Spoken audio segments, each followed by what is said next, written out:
Hey, yo. If I can be serious for a minute. Oh, yeah. Acknowledge me. What's happening, everybody? Episode number 91 of the Sit Down Marks podcast. 2/3 of us here today, just Primo and I, going to take over the pod here for you. Welcome, everybody, for joining. We're going to talk Survivor Series. We're going to talk Full Gear. We're going to talk Scott Hall heading into Nitro. Primo, how you feeling today, brother? Pretty good, man. You believe that? We were just talking about the OGs, the two of us. That was episode 1. Today we're at episode 91. 90 episodes later, man. Nine away from 100. It's Here around we the are. corner. Yeah. It's creeping up fast.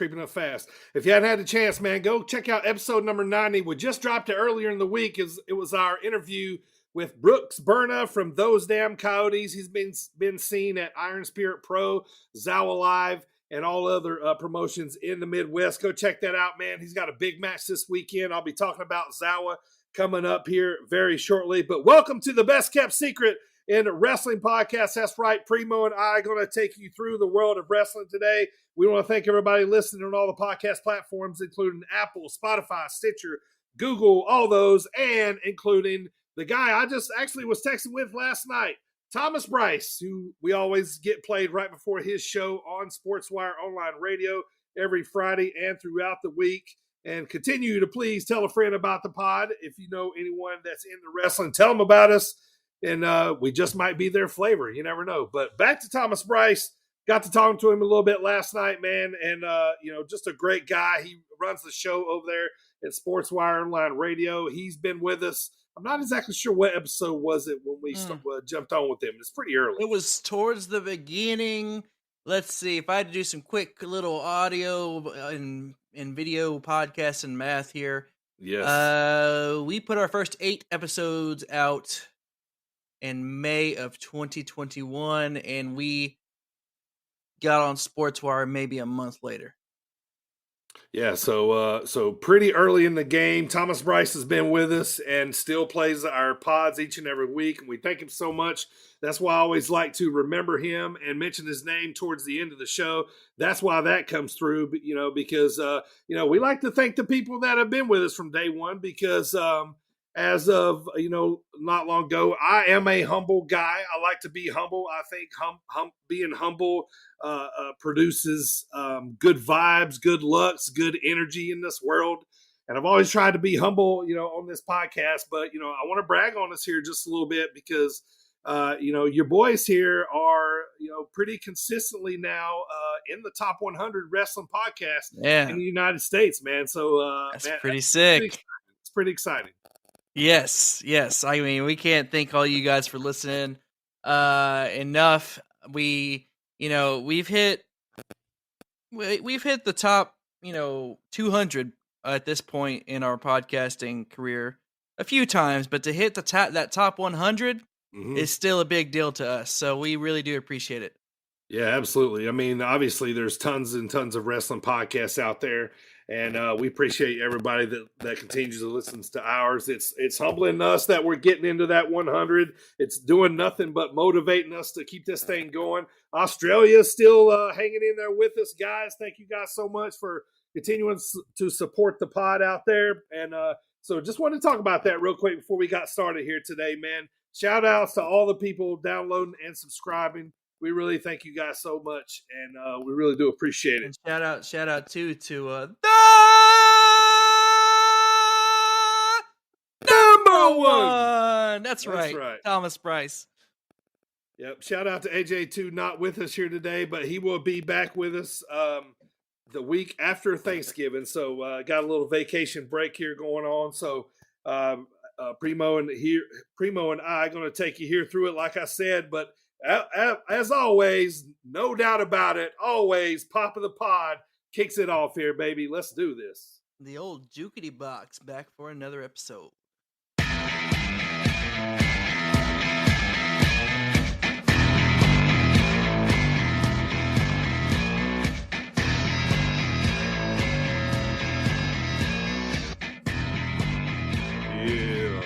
Yeah.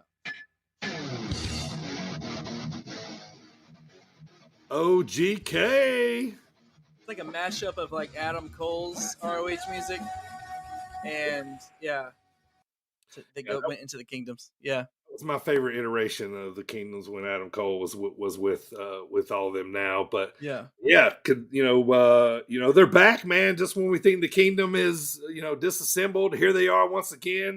A banger of an entrance theme that they've had for quite a while now, right? Oh, you know what? I didn't think about that. Yeah. OGK just now joined AEW. Yeah.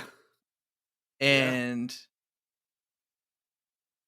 Red Dragon left AEW, but Adam Cole's still there, baby. Sure. So. Yeah. That would be nice for us Ring of Honor guys. Things that could happen. All right. Welcome to the show, everybody. Once again, I am the Dirty Bird. That is my guy, Primo. It's time to talk about what we're going to talk about today. We got a lot to unpack here for us, so we're going to get to it, man. We're going to talk about AEW Full Gear. We're going to make picks.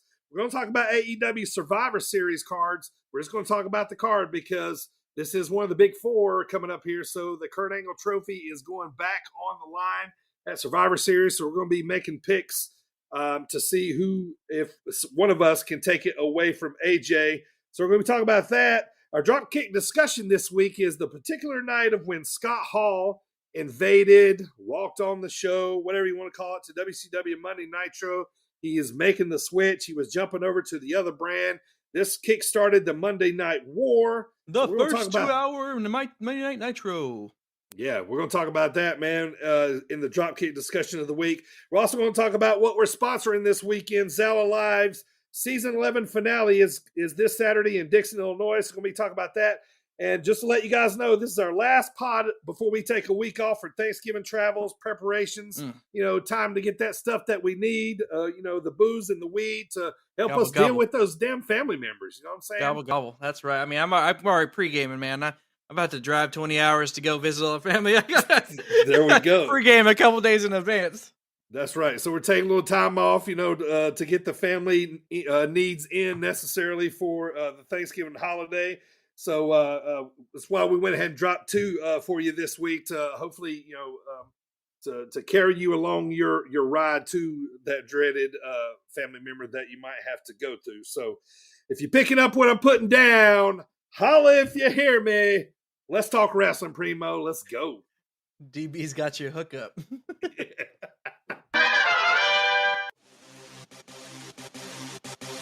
What up, Mr. Cage Shadow Sweetheart? This is the wild child, Connor Hopkins. This is Christian Rose. Yo, this is the most dope, CJ Esparza. This is the Croc Rocket, Nickelback poppin', curls for all the girls, the Perminator, Sam Beal. And you are listening to the Sit Down Marks podcast. And you are listening to the Sit Down Marks podcast with DB, Primo, and AJ. With Primo, DB, and AJ on the Sit Down Marks podcast. And I am on the Sit Down Marks podcast, and we're going to get some perfection today, baby. Sam Beal, somewhere that dude's sitting there listening to the new Nickelback album, like on repeat, right? Yeah. I'll tell you what, man, that new San Quentin song is pretty fire. I was just going to say, he likes that. He's got that new San Quentin song on. Yeah. That's like a ballad type banger. People that say they don't like Nickelback are fucking liars. They're listening to the car by themselves, aren't they? Yeah, they're still listening to Nickelback. They just want to be cool. It's not cool to not like Nickelback. You're just being a dumb. Right. Shout out shout out to everybody watching right now on YouTube. If you're watching inadvertently, me and Primo decided to represent our colleges today. We didn't call each other. We usually have wrestling apparel on, but today, I know. We decided to go college unis. He's got the Texas on. If we meet in a bowl game, it could be these two teams. It could. All right, let's kick it off here. So I'm going to talk about, Saturday, AJ and I are going to be down or up in Dixon, Illinois, should I say, for season 11 finale of Zawa. We've had a long-standing relationship with Zawa. This is the season 11 finale, so we're going to be there for this big card. And download and subscribe to our podcast, of course, but download the latest number 90 episode just came out with Brooks Berna, who is one of those damn coyotes. Awesome interview. And then we talk about the whole card. So I'm not really going to talk about the card, but I do want to talk about the main event though. I mean, there's a lot of speculation going on, a lot of talk. There's a lot of promos going back and forth. Hartenbauer, Havens, two guys that have been on the podcast here before. Hartenbauer's the over 1 year champion of Zawa. He's been virtually unstoppable, untouchable. Big arms, big paychecks. Hartenbauer is fucking ruled, So I say, friend of the pod, I'm looking at a sticker right up here, Spears and Beers. Yeah, we love that guy. But let's, we in the means of wrestling, we need to talk because Havens, he shit on and flipped and got rid of the happy guy gear. I was about to say, you think since this heel turn that he's really just went up a notch, turned it up a gear? Yeah. He smashed his coffee mug. Everybody basically to fuck off, which is awesome because he's great at it. But and they've had this little rivalry going. They have history going. Havens claims he gave Hartenbauer the spear, like that was his move, and gave it to him. And just there's a lot of intertwined stories and history right there to go with this. And when I sit back and look at it, it's I'm gonna make a pseudo pick here. Don't kill me, Hartenbauer. But it's hard to deny the guy that's hungry, that hasn't had the recognition, that that's want to be the Zawa champion for a while, against the guy that's been knocking down opponents left and right for a year, which Hartenbauer has. He's been dominating. Yeah. Yeah. So it just. I hope I'm wrong because I'm a Hartenbauer guy, but in storyline, in wrestling, it feels like it's Haven's time. So we'll see next week if I eat my words too. I'm interested to see what AJ thinks, but I don't think he'd pick against Hartenbauer. All I can say is, as a former 3-time champion myself, sure, it doesn't last forever. It doesn't. Everyone, we all as champions, we always come to a day when we may be down on our game and we get bested by our opponent. True. But that just means you get to become a multi-time champion. Yeah, and then you become the hungry. You become That's the right. That's right. You become the hunter instead of the hunted. Sometimes the chase is better than having to defend it all the time. Whenever you sitting there over a year plus as champion, right. Well comfortable sitting in that that champion chair. Yeah. And the reason why I'm talking about this too is because we're sponsoring the main event, and I forgot to mention, I didn't even mention, well, this time anyway, this is a TLC match, dude. Like, fuck, this is going to be wild, dude. Like Berna said, like we're going to see a different side of these guys probably that we haven't seen before. So, yeah, it's going to be nuts, but I'm looking forward to getting down there. Rossbrook Studios, a cool venue to watch wrestling at. It's like taking a wrestling ring and dropping it in the middle of like a hippie's living room from like the 70s, or maybe even 60s. But it's like the atmosphere. Like I'm all about the atmosphere in wrestling. Imagine floral couches and smoke. Sure. Yes, it has floral couches. Legit.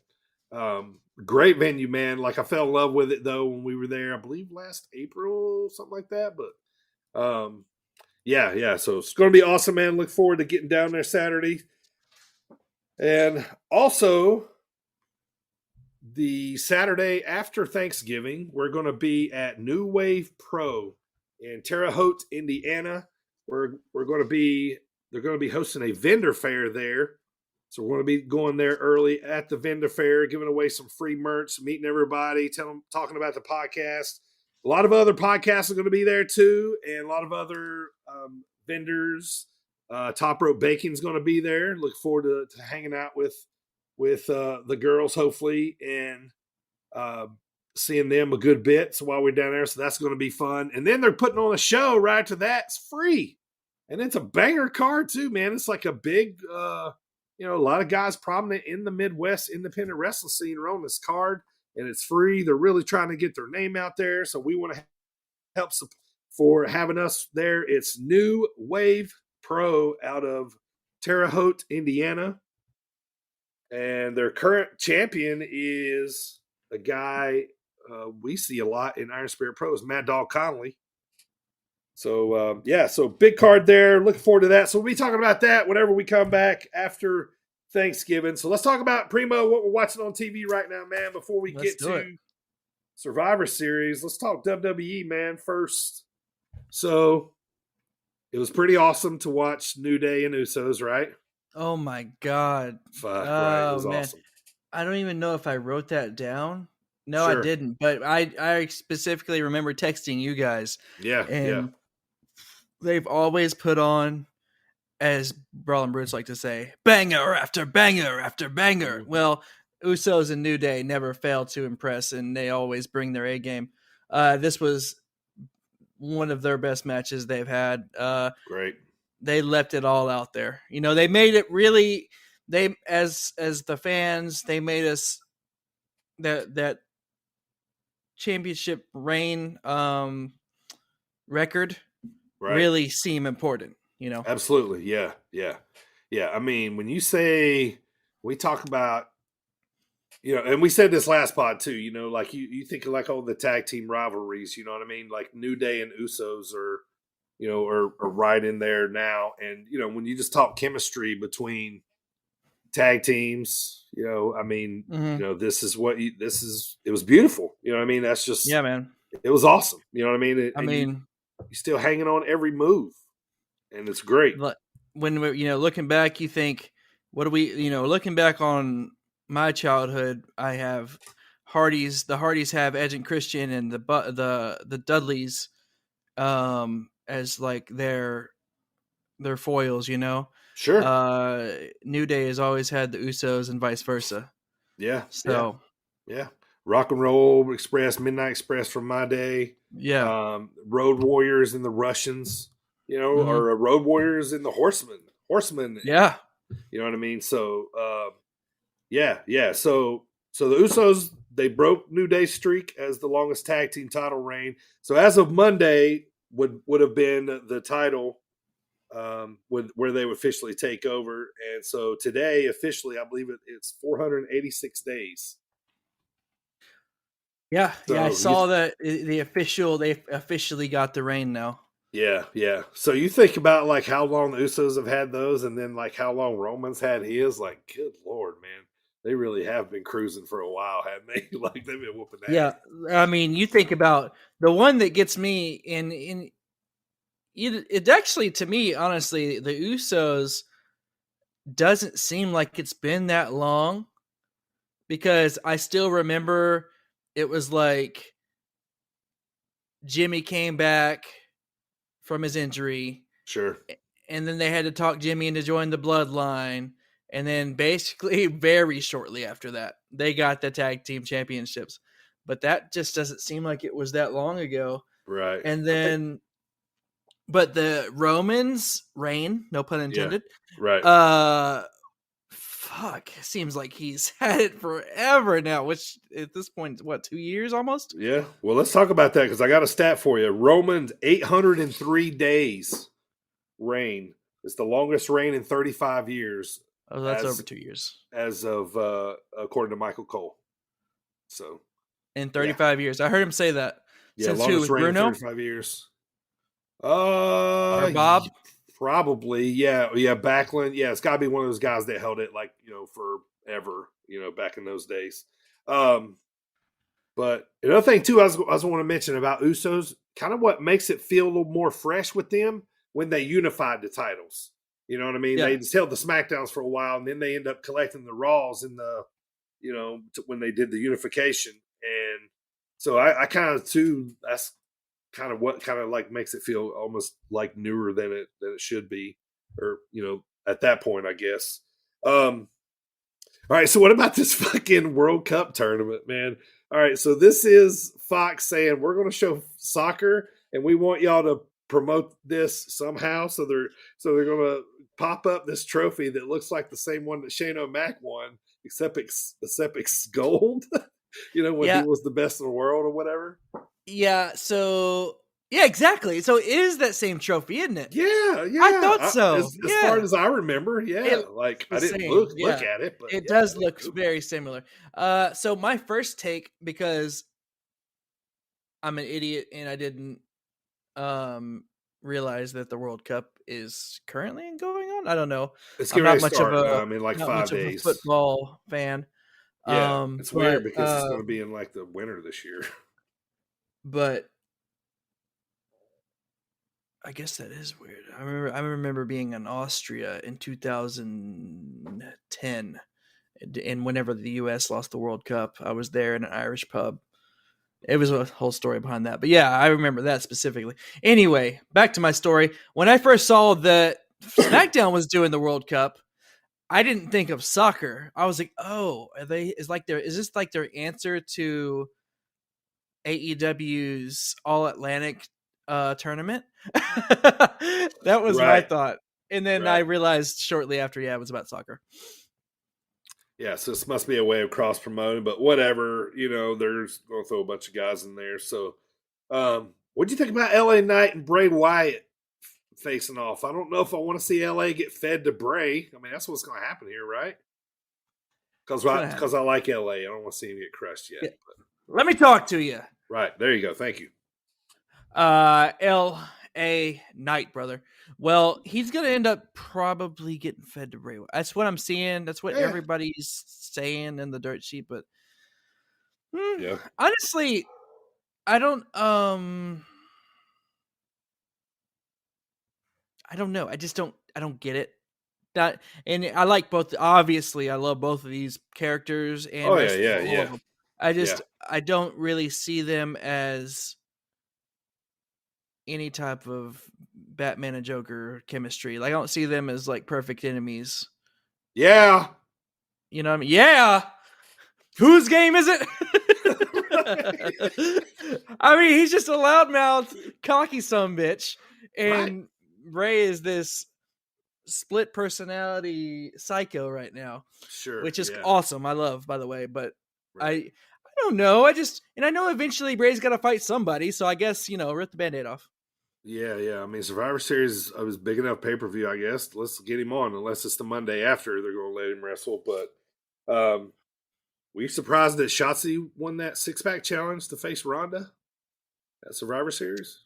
No, but okay. I am happy at what happened afterwards. I like how Ronda and Shayna are like being bullies. Sure. Yeah. Yeah. Like Ronda's talking to her and Shayna just like chokes her out. Sure. Yeah. She goes to sleep. Well, you want to tell her? Why don't you just tell yourself or like turn around, Yeah. Shayna's like Ronda's Diesel. Right. All right. Let's talk about I want to get your opinion because I want to, talk to me about Austin Theory. What'd you think about Monday's Raw? I literally said, I like unhinged Austin Theory. Yes. This is my notes. Yes. I like unhinged Austin Theory. I'm all about it, dude. I think that this guy, they obviously still see something in him. At one point, this is what made me think of this. When I was watching Monday Night Raw and seeing Austin do this transformation into being unhinged, Triple H wasn't always the cerebral assassin. At one point, he was an aristocrat, Hunter Hearst Helmsley. Oh, yeah. Sure. So he evolved into what we know today. And I think in the next few years, Austin Theory is going to be it. Yeah, I think so too, man. I my notes were I thought the first promo was perfect. How he totally laid it out. This is exactly what he needed. I'm a total fan now. I think he's going to be a player because the kid still looks like $1 million. He's still a great wrestler. He just had to get this, it's kind of like almost like what happened to Drew McIntyre, an exception of getting released, because he was the next, he was handpicked by Vince, the next big thing, and so we had to shake off at the like chosen one. If he gets into if he ends up in like a hardcore or a no DQ match at some point against somebody who's like a hardcore, known for a hardcore style, I'm like, he's would be taking the Randy Orton path. Because Randy Orton was once upon a time that young buck who was skyrocketed into the moon early. Sure. And was the youngest champion ever and all that jazz. And then, but his match that really turned him, his turning point, was that match with Cactus at Backlash. So, I know also too, I like the look. They had him grow out his beard. Austin did. So he's not looking like such a baby. Sure. Yep. But I like it. I like it. Yeah, I do too. And what a perfect way to get heat on him by letting him attack Seth at the end of the night. One of the biggest faces right now in WWE, and we went home with him standing over Seth and the crowd booing like shit. So I think it worked. I wrote this down too about that specifically. Was the show started with Rollins talking about how important the U.S. Championship is, how it's obviously the A Championship on the show. That's how the show opened. Right. 3 hours later, the show ends with Austin Theory holding that same championship. Yep. That's 3 hours of storytelling right there. Sure. Yeah. I thought they did really well on this. I thought he said the perfect words to kind of shake off the stigma of the briefcase. And hey, with Austin, I think we're off to the races, man. I think he's going to be a great heel. I'm looking forward to it. Yeah, honestly, I like what he said was the briefcase was an anchor, is what he said. Kind of like it was like a ball and chain attached to him, Sure. So, and he, like he said, with Roman being untouchable and shit. So, yeah, man. So as of this pod coming out, they only really got 4 matches announced for Survivor Series: the men's War Games, the women's War Games, which is Bianca, Asuka, Alexa Bliss, Mia Yim, and somebody to be named later, versus Bailey, Dakota, Io Sky, Nikki Cross, and Rhea Ripley. Watch it with Dana Brooke. Yeah, probably, or something like that. Sasha and Naomi got to come back at some point, man. So I'm thinking this might be a good time. And we're in Boston. Ooh, Sasha's from there. Yes. Yeah. They like to do those. Yes, she's probably been holding out. Most likely. The fans kind of clamor for it because we know where the wrestlers are from. That's the weirdest thing. We're like, me and you like college football, so we know where our players are from and shit when they go pro. Yeah, it's the same thing with how we are with wrestlers. Like we know what towns they're from and shit. Yeah. So we're in Boston, man. Yeah, I think that'd be pretty cool. Honestly, she'd get a big reaction. Obviously. Yeah, definitely. It's funny you mentioned Sasha. I just watched the Charlotte Broken Skull sessions today. Oh yeah, I haven't got a chance to watch it. Is it worth watching? Yeah. Good. Yeah.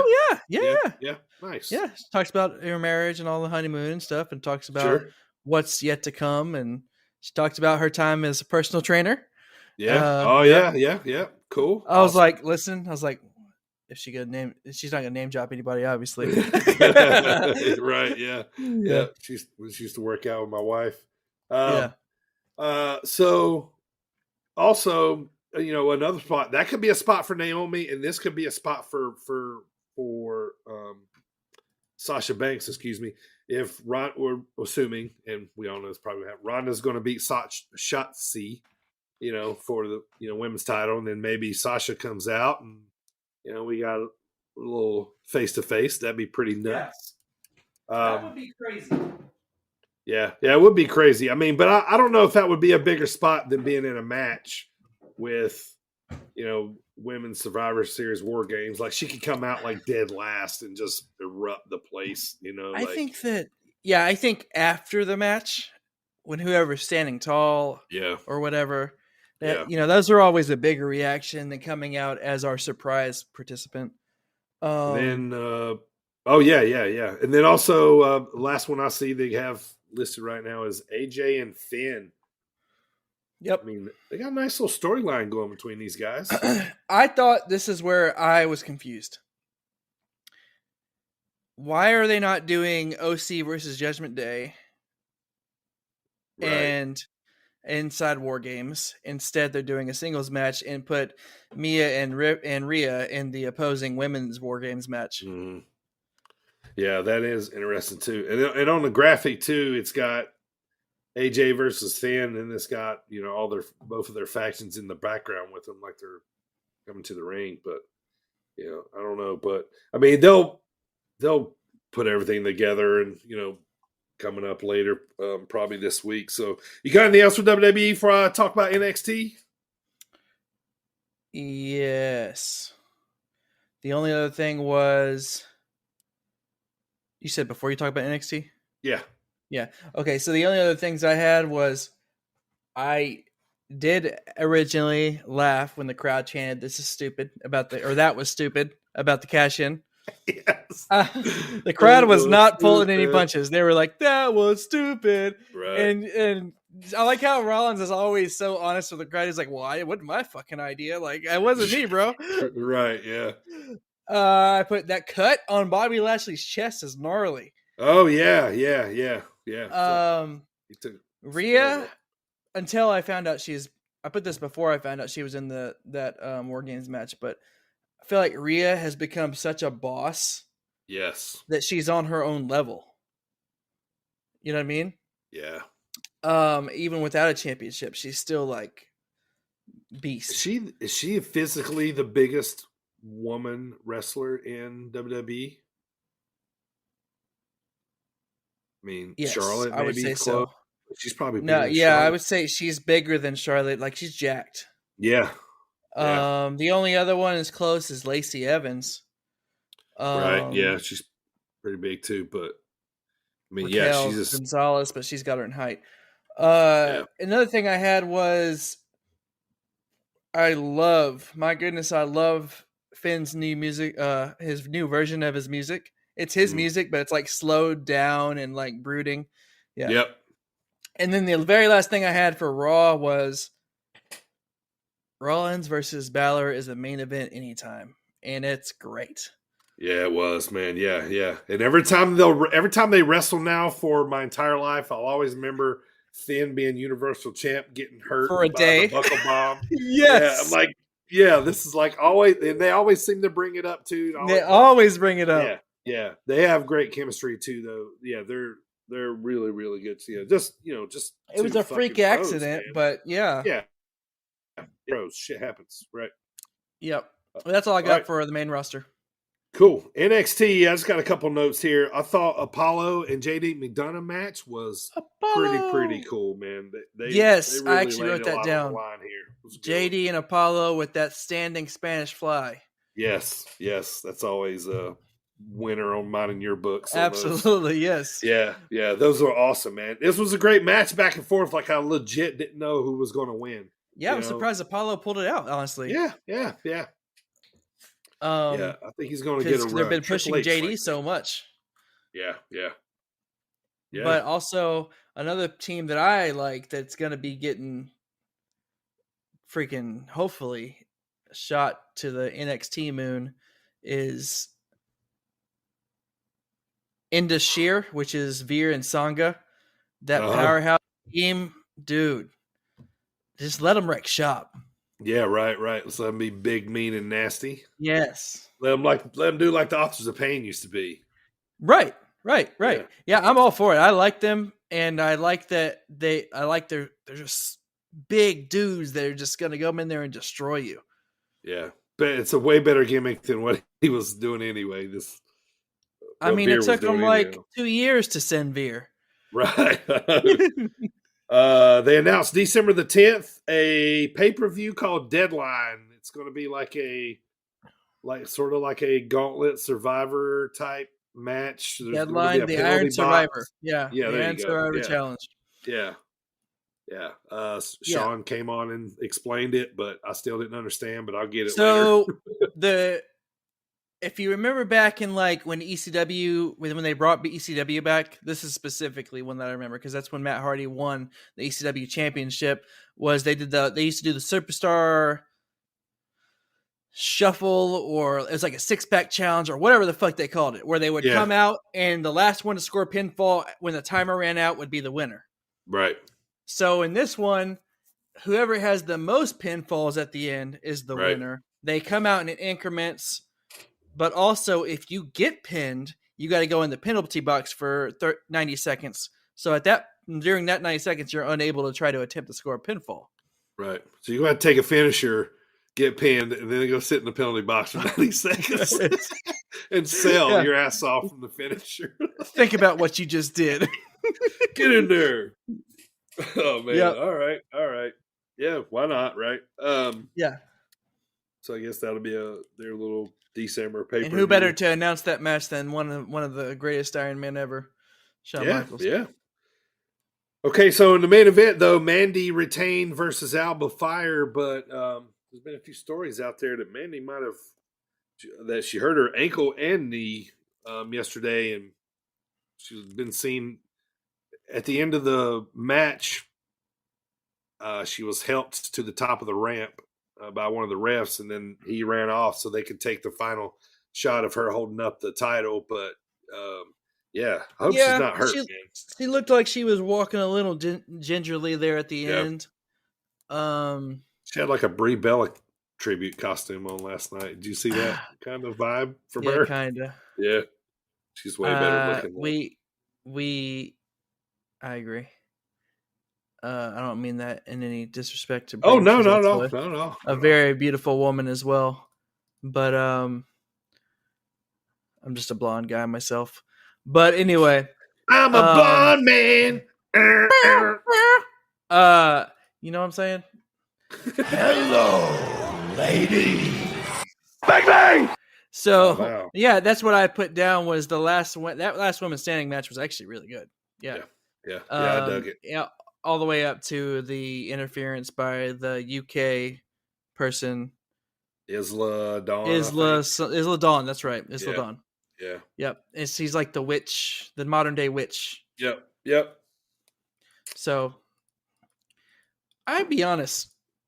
As much as I have said through the months that, I've dogged on Mandy a little bit about her believability in my book. I know you guys have been backing her for a while, but there comes a point where she's held it for so damn long now.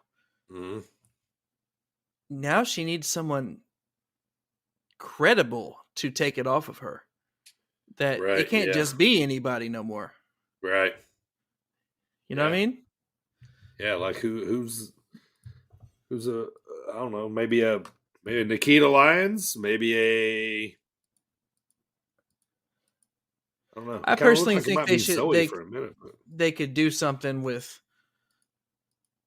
bring in maybe somebody from the main roster down and like having a rival faction. Like maybe because like people like Dana Brooke who just lost the 24/7 championship and that was retired, and that was like the only thing she's been doing for like a year. Right. Yeah. So maybe that's something that could revitalize her. Sure. Yeah. That's all I got for NXT, man. You got anything else? No, but I just thought just now that I bet it was super cool for Wesley and Carmelo to sit in the ring with Booker T. I know I'd be fucking freaking out because he's one of my favorites. Yeah, it was pretty cool. Their contract signing. Braun was all over this episode. He beat Braun Breaker. He beat Von Wagner, and then and then he comes out. Who was it? He comes out at the end, and I can't remember, but I was like, "Why are you coming out as the champion, showing your belt? It should be the challenger." When I can't remember who had just won, they were calling Apollo. It was Apollo because Apollo's been chasing him. Yeah. So Braun came out. I was like, kind of like, but there should be some decent matches out of those two. They'll probably wrestle at that One deadline. random thing I did take note of was I just realized today when I watched NXT. I know it was last night, but I just realized that there is someone on every WWE show, SmackDown, Raw, and NXT, that use the spear as their finisher. We're being Roman Reigns, Bobby Lashley, and Braun Breaker. Popular one. It's pretty. Edge. I mean, I've always liked it, but I also don't want it's one of those that you don't want it to be overused. Right. Yeah, I know. Which it kind of is. Sure. Yeah, it definitely is. And some people use it as a finisher, and some people just use it as a move. Yeah, Goldberg used it as a setup. Right. Yeah, he would spear him into jackhammer. Yeah. And Roman does Superman punch into spear. Right. Bobby Lashley uses the spear as a finisher. Right. Braun uses the spear as a finisher. So it's like, I know it should be a little unprotected. Roman should be the only one doing it, really. You know what I mean? But I don't know if they cared that far into who it. Who had the best spear? I gotta say Goldberg had the best one. Because Goldberg would go horizontal, like it looked like a damn missile. Yeah. He was doing a football tactic. Yeah. And the Gore was more like he would go down with him. Like he would, straight you know what down, I mean? Yeah. I don't know, man. I don't know. Edges was good. I'd have to go look too. I'd have to go look into the I like Edge's setup spear category. Yeah. Yeah. All right, let's move on to Impact, man. Let's talk a couple notes here. Say his name and he'll appear. I believe in Joe Hendry. Yeah. New digital media champion. He defeated Brian Myers. Yeah, finally took it off of him. It's funny shit, man. Masha's back too, man. That's good stuff. I hope she takes Jack Grace's belt from her finally. But yeah, I'm glad she's back. And then my only last note for Impact, not a whole lot happened. Kind of same, forward in stories, but Mickie James. Hardcore country! So she continues her, winning streak. Last rodeo. Yep. Yeah. If she wins, she stays wrestling. If not, she retires. But she wrestled Chelsea Green this time and beat her. And then the funny storyline was Chelsea just kind of like, well, she didn't quit, but she was like, Deonna Purrazzo finds her in the parking lot. She's like, Chelsea, what are you doing? She's like, I'm going home. She's like, why are you going home? She's like, I was supposed to meet Mickie James and I didn't. She's like, well, where are you going? She goes, I'm going home. So she's going home. The car, leaving. Like, all right, yeah. Well, I don't know why I'm saying we. I don't got a mouse in my pocket. But I read that maybe she's going elsewhere. Yeah, that may have been her last match in Impact. Yeah. If she goes back to WWE, let's bet that Matt Cardona is coming at some point too. There's been talk. I already I saw this mock. It's totally fake. There's no way these things have ever been, not gonna say ever, but like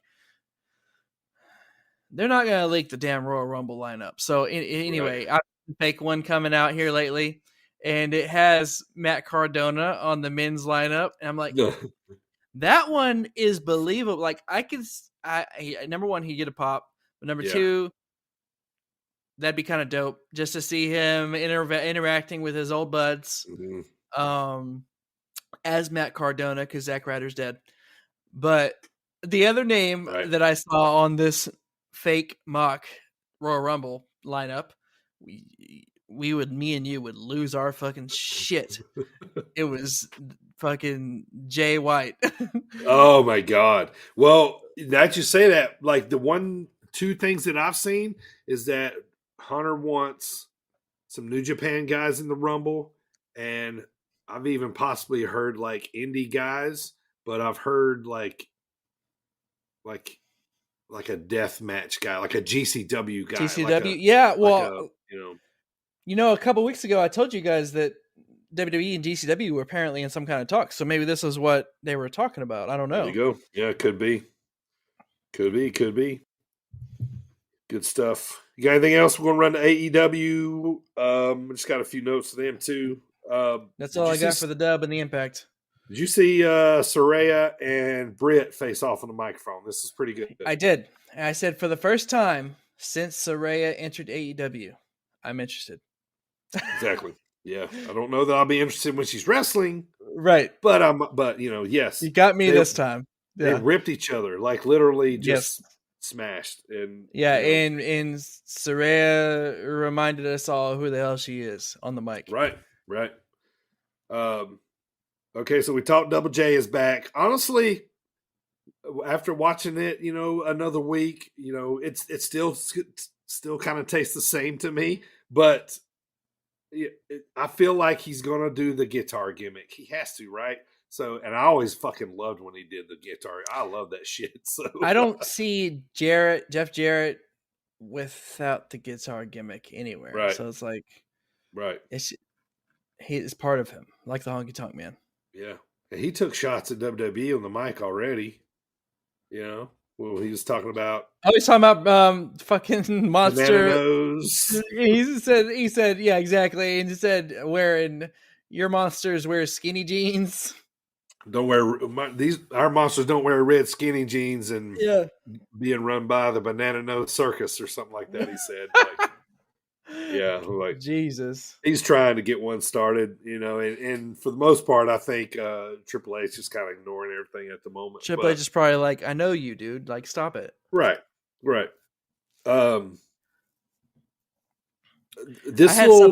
I'm sorry. Oh, go ahead. I was going to say this little tournament that they got going on, I think might work out pretty good.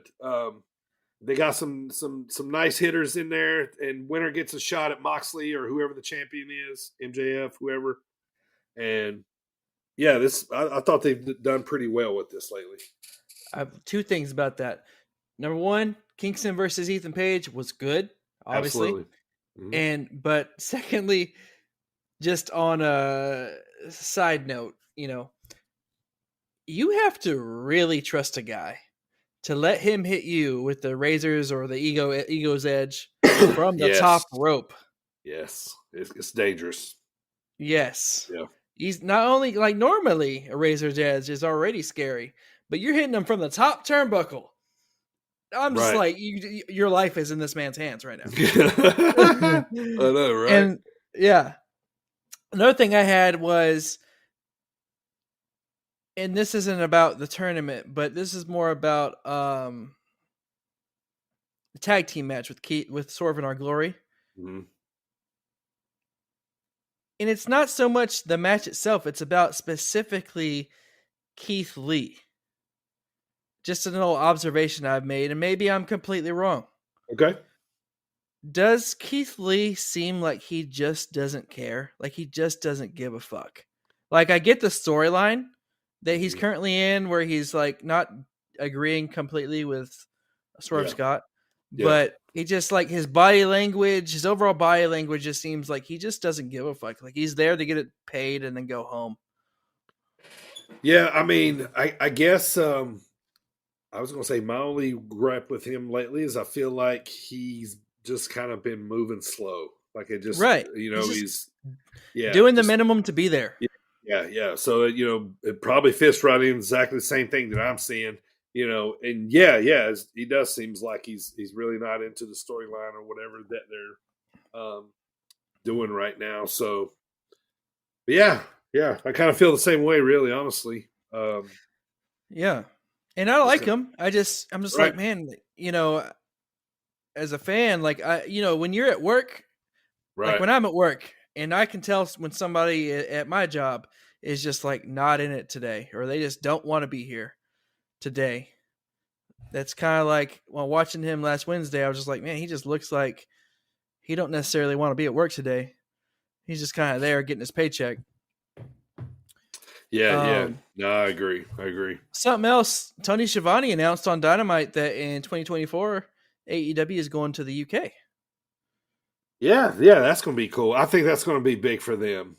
Yeah, especially with, our UK friends that we've interviewed, like RPD and Rick Marcus, who've said that they're big fans of AEW, but obviously the time difference and limited channels and stuff. So that's kind of cool. Yeah. I've talked to a few guys over there, and we've interviewed some British wrestlers, and they talk about how if they do watch AEW, they have to go out of their way to try to find it, because it's not on live there anywhere. And yeah, I think that'll be big for them. Yeah, I think it will be too. My last note for AEW before we make some picks here about Full Gear. Sammy Guevara, whether we hate him or not, man, him and Danielson have been putting on some good matches lately, dude. They've been good. Yeah. Like, I know Sammy has go away heat with AJ. I've always liked Sammy just because he's my type of wrestler. Sure. He's the kind of wrestler that I really like to enjoy watching. Yeah, I mean, the kid's got talent, no doubt. Yeah. But yeah, I agree with you on that. My last thing for Dynamite was so Samoa Joe turned on Wardlow and he hit him with the title. Yep. Except we didn't see it because the camera guy cut away. Sure did, man. I'm glad you brought that up. Yeah, big botch there, man. Yeah, they clicked up to show Jared or somebody. Again. Yeah. And I was like, I could see it coming, like the Samoa Joe turn, and then I was like, the camera guy turns, and then I was like, dude, what the fuck are you doing? That's back. Wardlow's laid out like it was like that first step. He's going to him, and then they turn away. Yeah. Yeah. Oh yeah, somebody got yelled at there. It reminded me of the AJ Styles debut. Whenever AJ Styles debuted, and they wouldn't stop looking at Roman's face. Right, I know, right? All right, Primo, let's make some picks, man, for AEW Full Gear, man. Let's run through the card here real quick. We got Sting and Darby Allin versus Double J and Jay Lethal. Jeff can't lose right off the bat, can he? I'm going with Jay and Jeff here. Yeah, I agree with that. Yeah. I mean, Sting and Darby always win. Sure. But I agree with this. Yeah. Unless, I could see Sting and Darby winning and then just a post-match beat Sting down. Sting and Jarrett. Yeah. TNA all over again. So, Saraya, Britt Baker. Nothing on the line but bragging rights. I don't see Saraya losing in her first exactly. match. Yeah, why would they let her, why would they make her lose? Yeah. Britt's going to put her over. They'll keep storyline going, right? Yeah. All right, the one that we've seen a lot of different variations, Luchasaurus, Jungle Boy, this time in a steel cage. I'm going to go Jungle Boy here. He's got to start, getting back at these guys. He hasn't won any of them yet, has he? I don't think he has. That's why, and you know what? It doesn't feel like it. I'm still inclined to pick Luchasaurus unless Christian's banned from ringside. Right. Yeah, I haven't seen if he is or not, but AEW World Title Eliminator Tournament Finals. We got Ethan Page or Bandito, which they're going at it tonight, versus Lance Archer or Ricky Starks or Brian Cage. Winner to receive a title shot at Winner is Coming. I kind of like Ricky versus Ethan Page here with. Oh yes, I'm happy you said that because I agree with that exact same final. And I think I'd probably go Ricky here. I go Ricky Ethan Page. Because Ricky would work with either Moxley or MJF. You know what I mean? I just feel like, I don't know, after watching Ethan Page this past Wednesday, I was like, man, you hadn't seen him in a while, really. And I was like, I feel like he's kind of getting a silent push right now. But and the reason why I'm going Ricky is because I don't know. A lot of times I tend to look into promos a little too much, and Ricky was kind of like the "y'all forgot about me" kind of promo. But, I love Ricky, so it's like sure. I'd love to pick him, but for some reason, there's something about Ethan Page right now. I just feel like he's got that hidden rocket up his ass that I don't know, that we don't see. Sure. I mean, I wouldn't be mad at it for sure. I mean, I love him. I've said it on the pod a bunch. How about a fatal four-way for the ROH World Title? Chris Jericho's the champion versus Bryan Danielson versus 2 BCC members. Claudio We haven't done that in a Cesaro while. versus Sammy Guevara. I don't know. I'm gonna go with Claudio here. I think the title goes back on Claudio.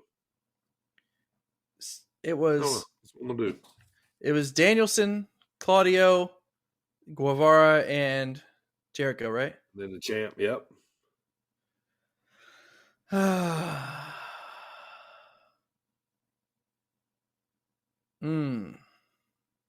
It's not going to Sammy.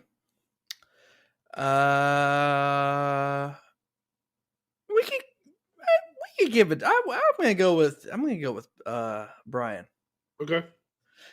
Works too. How about Nyla Rose versus Jade Cargill for the AEW TBS title?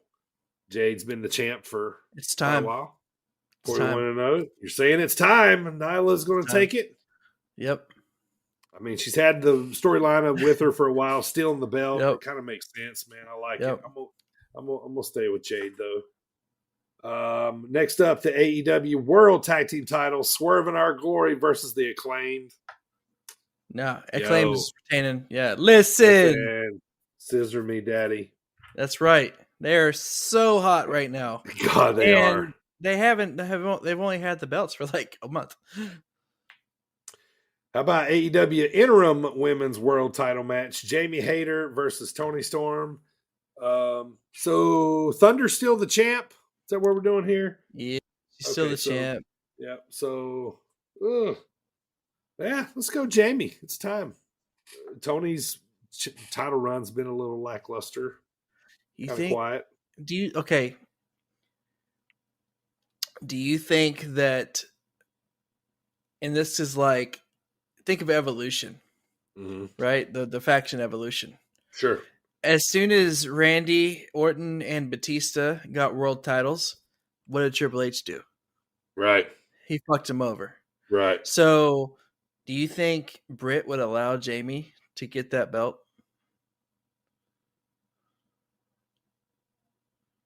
If her and Soraya's match is early in the card and this one's Yeah, like right before the right. main event, it's probably a perfect time for it. Yeah. So yes, I think that could totally happen. I kind of like that actually. Yeah. That'd probably be a pretty good storyline, man. I like Right. it. Yeah. It could be interesting. And then Tony would keep it, but I'm not looking Yeah, for a job, but I could do a side hustle. Anybody that wants a writer.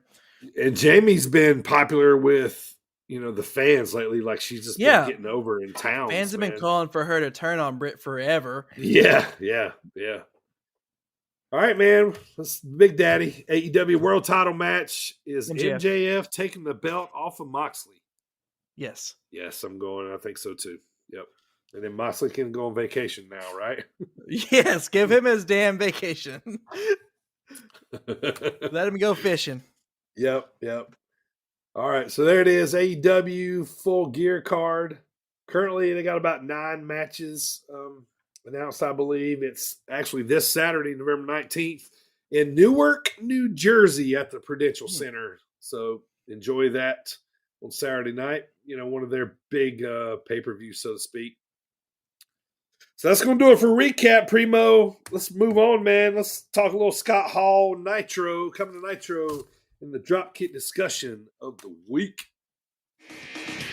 Hey guys, this is Mr. Havens, the Argyle assassin himself, giving them all the shivers. This is the one and only Mike Hartenbauer. This is Space Jesus Billy Starks. This is referee Dan Perch. What's up, bozos? This is Trevor Outlaw. You can address me as yours rudely. And you're listening to the Sit Down Marks podcast. You guys are listening to Sit Down Marks podcast. You're listening to Sit Down Marks podcast. Come celebrate pro wrestling right here on the Sit Down Marks podcast. With DB, Primo, and AJ. With DB, Primo, and AJ. With Primo, DD, and AJ. And you're listening to TV, Primo, AJ, here on the Sit Down Marks podcast, the best podcast for professional wrestling. Podcast for professional wrestling. For professional wrestling. All right, I'm excited. Sorry, hang on. I'm blocking spammers like crazy in our YouTube chat right now. That's all right. trying to send us sexy women pics that we don't even know who they are.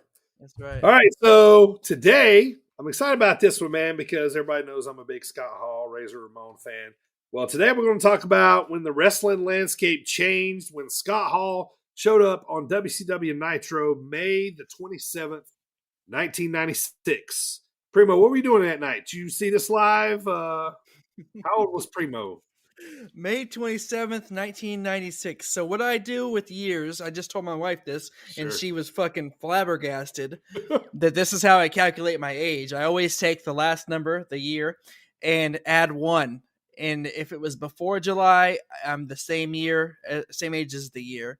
If it was after July, I'm +1. So in 96 of May, since I was born in July, I was 6 years old. Okay. So you had no idea what was going on here. Odds are I was rollerblading, getting shocked by electric fences, not watch. I mean, I definitely knew what wrestling was. I watched it. I just probably didn't watch this Nitro live. Yeah. So, you've seen it by now. Everybody likes to talk about Scott Hall showing up on WCW. Now, we'll get to everything going on, with this, but let's talk about the match that was going on at the moment when Scott Hall came in on Nitro. Okay, so match was going on was a guy named Steve Dahl. He had had some nice little runs in some factions, I believe. Adam Dunn might have been his name, Steve Dunn, something like that. But he was wrestling against a guy being managed by Colonel Robert Parker. His name was the Mauler. The Mauler. But we know him as Mike Enos. Mm-hmm. Yeah. So that was always kind of interesting.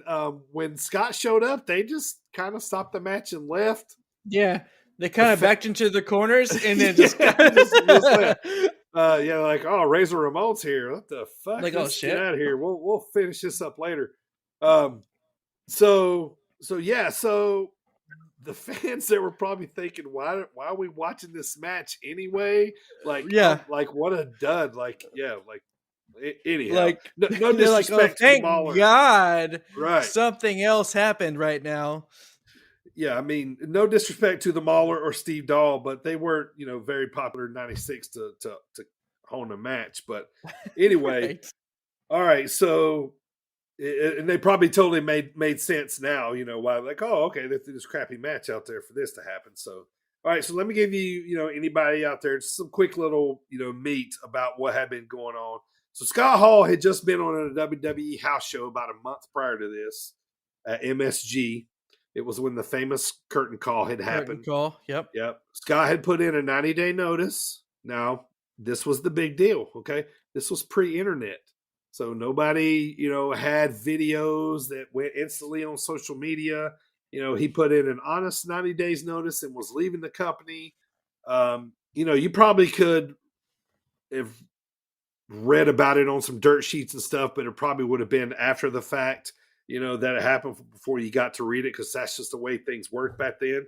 So, and then almost a week before he came out on Nitro, he had lost to Vader at In Your House, was actually the last pay-per-view that he had been at before. So he was doing his due diligence, putting over guys on his way out the door, doing his thing. Yeah, but he wasn't burning any bridges. Yeah. No.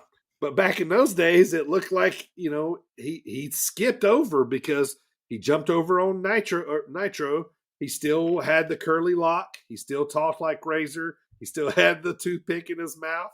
He was doing the same gimmick. So everybody's like, holy shit, he just left and went to WC. You know what I mean? So it was exciting. It confused people. It blurred lines. Yeah, he was getting booed. What was going on? He was getting booed. Yeah, because it was us and them back then. You know what I mean? Mm-hmm. It was either you were with WCW or you were with WWE. WCW. Right. Okay, so Scott Hall. So this match is going on. The Tony Schiavone and they start to see Scott Hall walking through the crowd. And then he jumps the rail and starts asking for a microphone, right? Okay, so he starts asking for a microphone. And, hilariously, says some or gets a microphone and like, oh, this like random wrestler, not random wrestler, but from WWE. So anyway, he gets a mic, so you obviously know that this thing's being worked up. But right, Scott. Then he comes up, shows up, and says some historic words to kind of kick off the whole rivalry. And let's go back in time here real quick. If you hadn't ever heard what Scott Hall said when he showed up on Nitro, this is what he said when he grabbed the mic to kind of kick it all off. I have no idea. Hey. Wait a minute. I can't believe it. I can't believe what I'm seeing. You people, you know who I am. But you don't know why I'm here. Are we going to get security here? Where is Billionaire Ted? Where is the Nacho Man?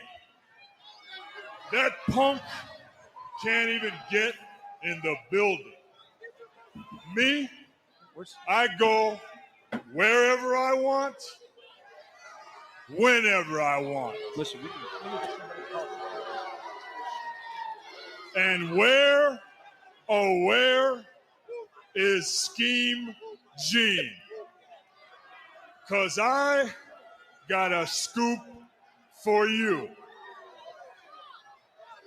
When that Ken doll lookalike, when that weatherman wannabe comes out here later tonight, I got a challenge for him, for Billionaire Ted, for the Nacho Man, and for anybody else in WCW.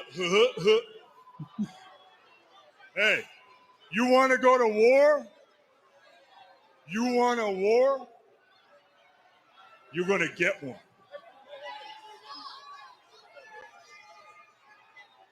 Fantastic. What about the match? It just is there. What about the match?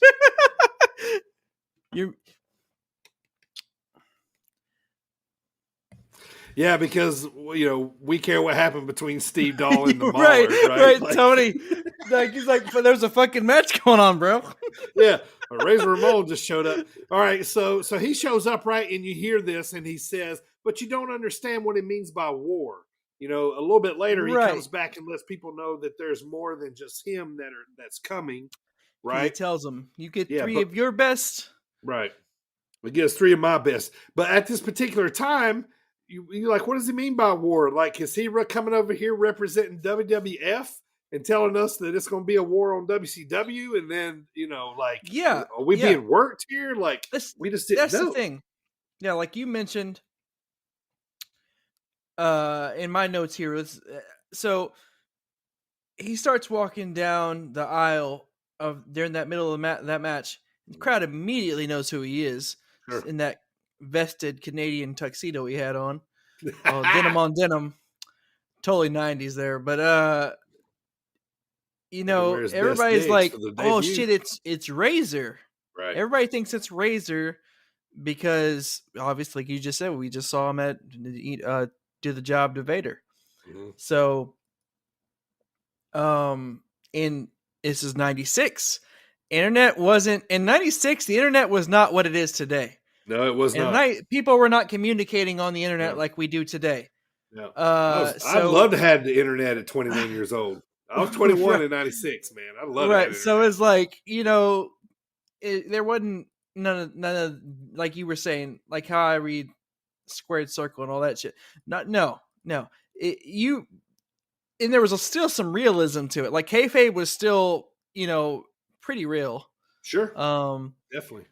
I think the internet probably killed kayfabe, but officially. But no, you really thought that he was coming over from WWF to WCW, right? So it's crazy. It's just a wild time because you're like, oh fuck, man, like what's going on? Like, how did he get in here in the building? They're just gonna let him walk in the ring. Right. This is a WWF guy, and he's inside of a WCW ring. Yeah. What about that Mauler match, by the way? I was really invested in the Mahler match. Right. Um, you imagine like how much, let's just say we had Twitter back then. Let's just say we had the internet. If Scott Hall would have did something like that, it would have blown the roof off of like the internet, you know what I mean, in wrestling community. It just would have been totally, just a big fucking deal. I love his Nacho Man impressions. I love that. Call Bischoff a Kendall.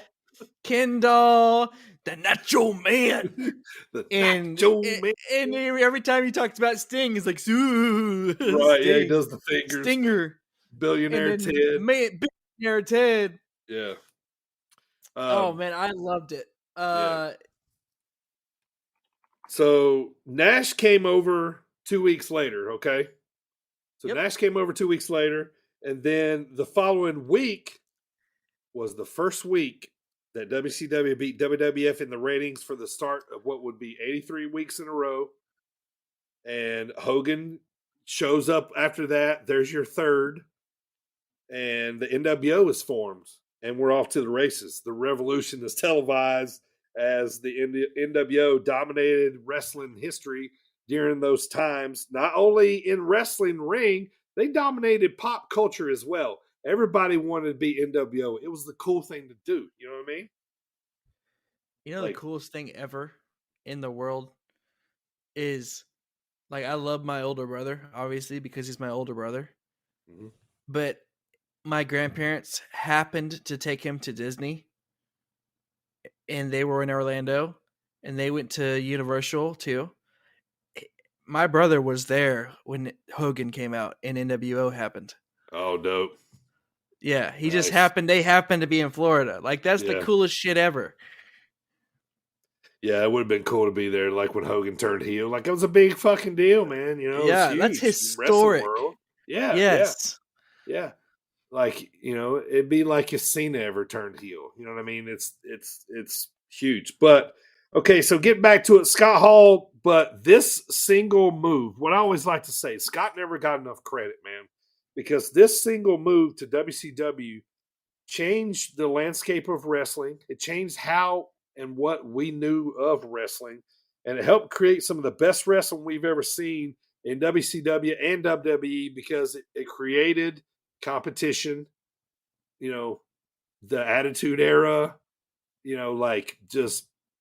everybody refers to it now as a lot of times the best era in wrestling, so I just think Scott deserves a lot more for, being the first guy to make the jump over there. Now, they got paid well, no doubt about it, to make the move. And then Kevin went too, and then Hogan, but this was huge in triggering a change in wrestling too. You know what I mean? Like that it's not just that one company up in the Northeast, or you know what I mean, or it's not just that one company down south. You know what I mean? And it spawned other things. It spawned Impact Wrestling. I mean, it was such a big part of the wrestling boom. They happen ever so often. With big, huge egos and celebrities and, that kind of stuff. I mean, and big wrestling headliners, but it happens ever so often.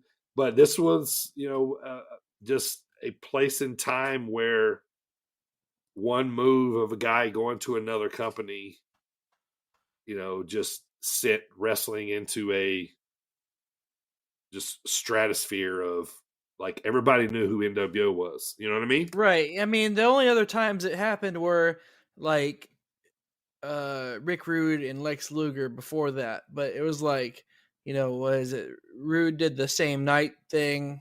Yeah. And Lex Luger did like the next day thing. Yep. But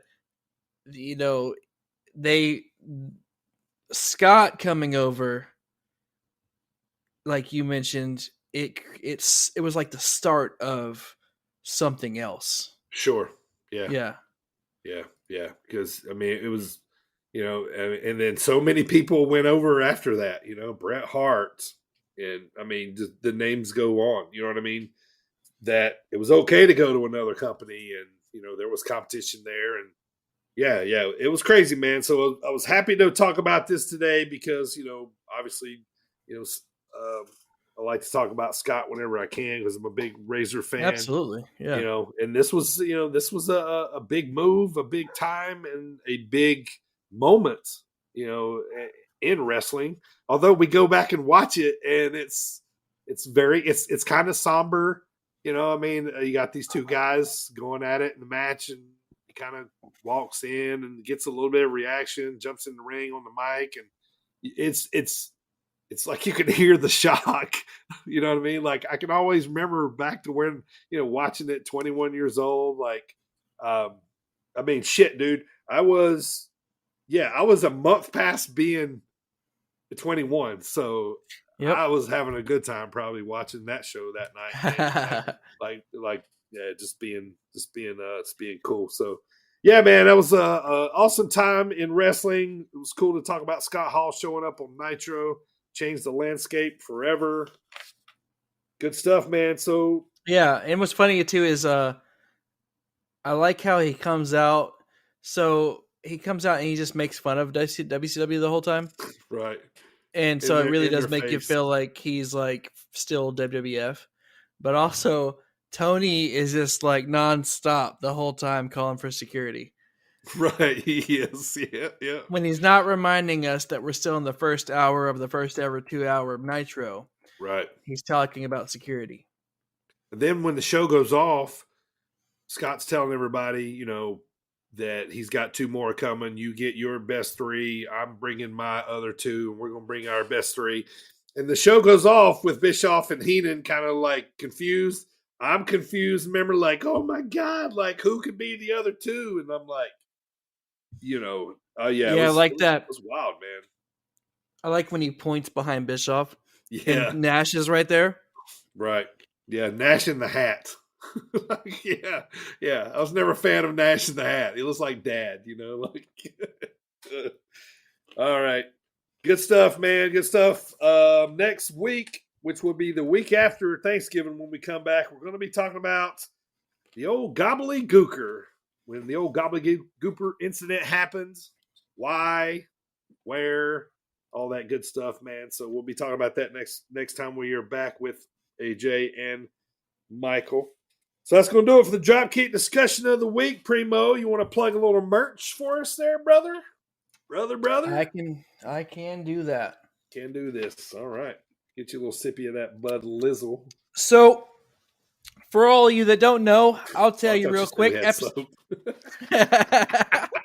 we started cutting soap. Yeah. Started cutting soap. No, we do have merch, though.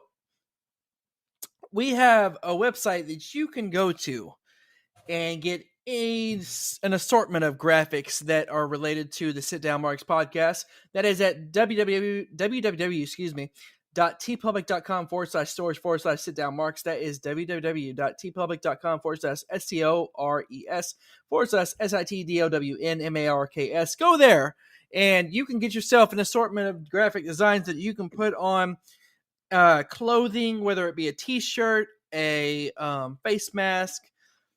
You can put it on your journal, a coffee mug. I still got the coffee mug that I got for our Christmas design last year. I got a hoodie with one of our other designs. Like, come on, you can get so many things. You can get, of course, baby clothes, baby. So if that's what that's what you're into, like I said, once again, that website is www.tpublic.com/stores/sit-down-marks. All right. Next time we come back, AJ segment will be back. King of the Mountain will return. Our game show will return too as well. Let's talk a little headlines here, Primo, before we go home, man. What you got? I heard some bad news about Kevin Owens. That's actually literally my first headline. Yeah. That's bad, man. Here is the headlines, November 16th edition. How about that? November already, 2022. Yeah. That's today for all you marks out there. Back to the headline, Kevin Owens, I believe it was at a house show. Yep, at a house show. That's what my notes say. At a house show, he suffered an MCL sprain and could be out for, I don't know, like 6 weeks, 6 to 8 weeks, something like that, is what they projected currently. Which we already knew that the Sammy and Kevin angle was on hold anyway, but you don't want anybody to get hurt. That sucks. No, he's my favorite wrestler too, man. I hate to see him out. He's awesome. And, you know, him and my older brother look alike. So, He might Next have to step up, in. He might have to step in. No shit. yeah, I'll tell my brother to go ahead and Cut sleeves off his shirt and get in there. Just start kicking the ropes and screaming. Work on his stutter. Yeah. Via Fightful News, Jay Lethal says that he will be in AEW until the company either closes or they fire him. Yeah, sure. Why not? Yeah. Love me some Jay Lethal. Hope he is too. How about this one? And I already know what AJ would say, but I can hear his voice right now talking about it. Logan Paul is now lobbying to face John Cena at WrestleMania. Why not? Why not? That's what I say. At this point, right? Right. At this point, it's just two celebrities. Sure. So, yeah, those two celebrities, a perfect match. We don't need the storyline. They can. No disrespect to Cena, but Logan Paul's had more matches this year than he has. Sure. Cena better go over though. That's all I'm saying.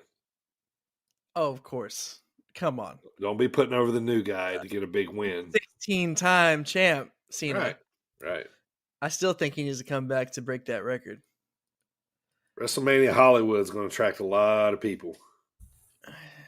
If you smell what they're cooking. That's right. PW Insider reports that Randy Orton was spotted in Birmingham, Alabama yesterday, which is where WWE wrestlers typically go to have surgeries done. I did later see that he actually did have surgery. I saw a picture of him and his wife.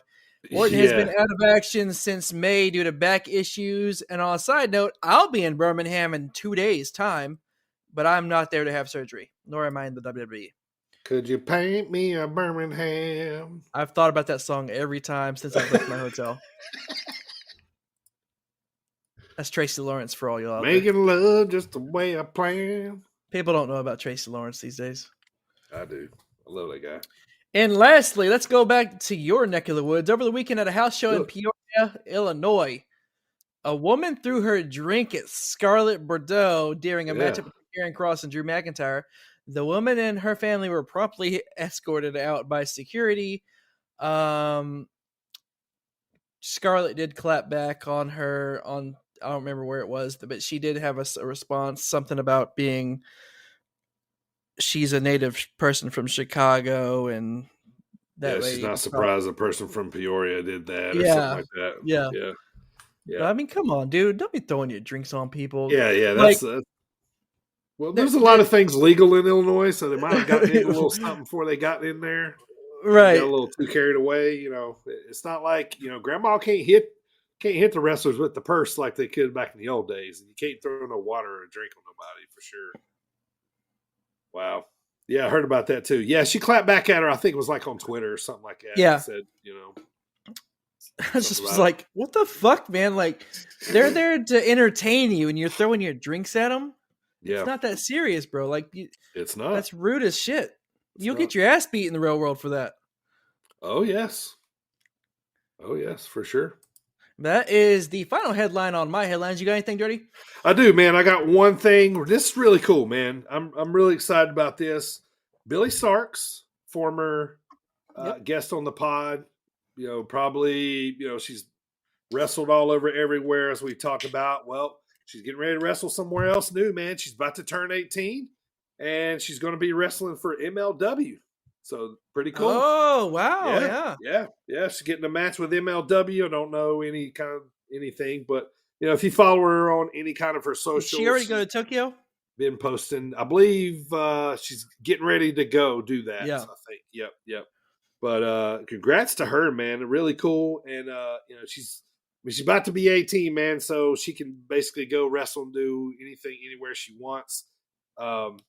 If you're Tony Khan or Triple H, you want this girl on one of your rosters. Absolutely. So, I mean, it's easily one of the most popular independent women wrestlers right now. Yeah. And not to mention, she's already been doing it for years. And, right.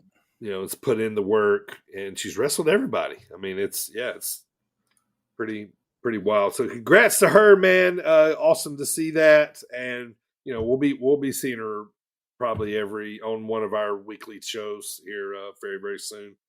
So All right. I'm going to be taking over the preview of next week, Primo. Give me that soundbite, brother. Hit it. So this is Brooks Berna representing those damn Coyotes. Sitting here with the Sit Down Marks boys, DB, Primo, and AJ. Heck yeah. Love me some Berna, man. Such a good dude. Episode number 90. Just talked to him. Go check it out. All right, so the next time we get to talk to you beautiful marks will be the week after Thanksgiving. As a reminder, next week we'll be off doing things not as fun as doing this.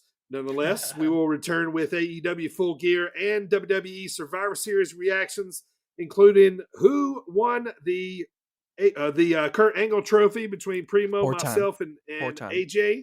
So we're going to see who won that one. So tune in to find out what happens with that one. Our brother, Mago returns to hang out with us and discuss the gobbledygooper. I keep saying gooper.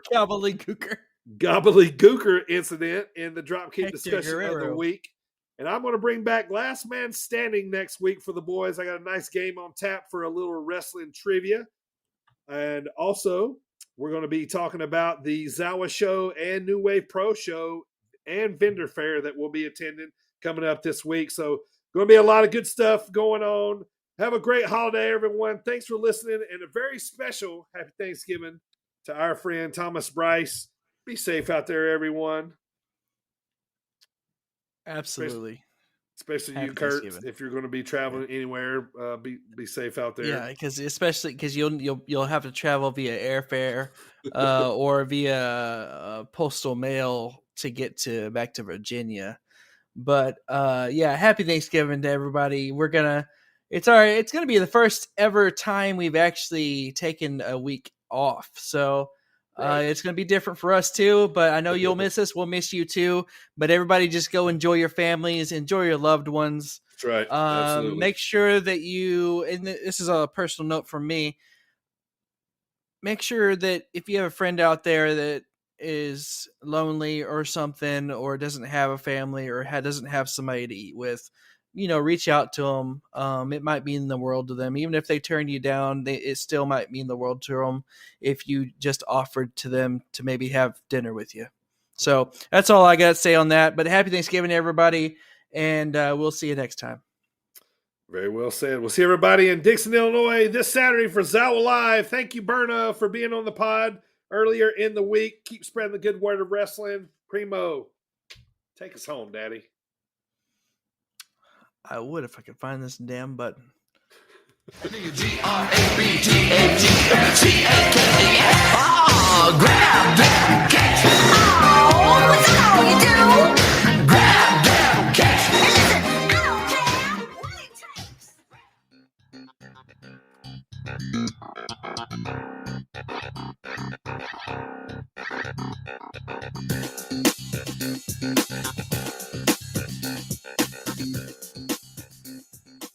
We'll take this little snippet of time to say we love you, AJ, and miss you, brother. See you soon.